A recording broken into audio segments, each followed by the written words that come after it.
Hey, if you guys can, hopefully you guys can hear me okay. This is Todd. I'm heading into Maui. We've got about an hour to go on the flight from Denver, and we'll pick it up from there when we get on the ground in Maui. Thanks. The wildfire events of August 2023 resulted in deaths of over 100 people. This marked some of the deadliest days in Maui's history. This is Todd Mans at the Blue Cell. I'm out in Maui, Hawaii this week, and I wanted to talk a little bit about training, specifically the idea of training where training really needs to be done.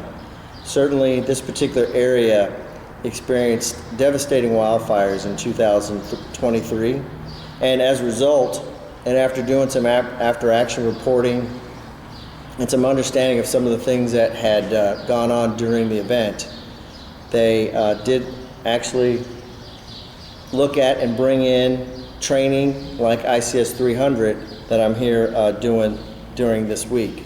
I'm at the Maui Police Department doing that training, and the biggest difference that I can tell you about with regard to this particular course is when a community has experienced a event like the fires that they had, the motivation of those individual participants is a little bit different than when you're in a situation where you simply are trying to meet a requirement, like let's say a grant requirement, or to have a particular course to be able to advance in your career or be promoted. I think it is equally important to be able to do both, and certainly in my regular work, we do a lot of virtual training where we're getting folks through a certification or to a certification point. But in-person training, like we're doing this week, the students are much more engaged. There are many students from many different particular backgrounds, and they have really asked a lot of the right questions to try to get better for whenever they might see an event like the one that they saw, or anything that could literally come up in the future. If you'd like to see more on Prepare, Respond, Recover, remember to like, comment, share, and subscribe. And now, back to the podcast. The training world today, it is pretty complex, and figuring out how to get that training, sometimes you do have to be creative. And in reality, you may be looking at a traditional way to get that done through your agency, or you may have to go a more non-traditional route.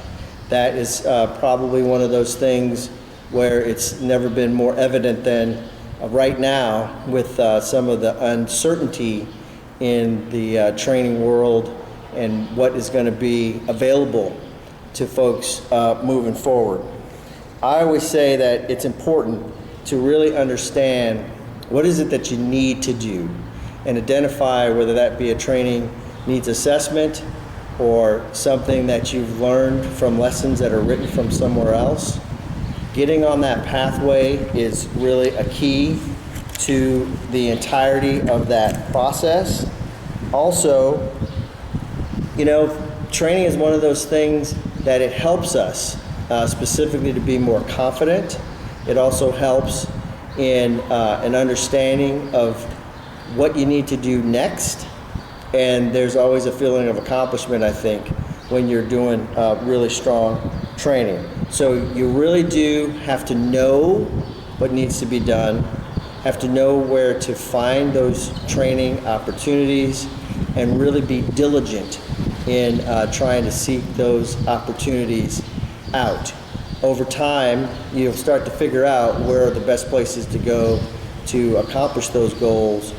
And I think in the concept of bringing training to where it needs to be, that's something that we're going to see more and more, opposed to a centralized location that everyone might have to go to. On-site training has some of its own challenges, certainly, when folks are right there, working and training in their own backyard. There's always that challenge of being pulled away. But that's where the discipline comes in, and I think that's also an important factor when you have committed to put in the time. Everyone in your organization should understand that that's what the commitment is, and that you need to really be able to focus on those opportunities. Coming to you from Maui, I'll say, as they say here, mahalo, and we'll see you on the big one. Prepare, Respond, Recover is brought to you by EMN Media, with Todd DeVoe as executive producer, Todd Manns, host, Jill Filer, our video editor, and myself, Donna Whitcomb. We'd like to thank the first responder community of Maui. We'll see you next week on episode number 6 of Prepare, Respond, Recover.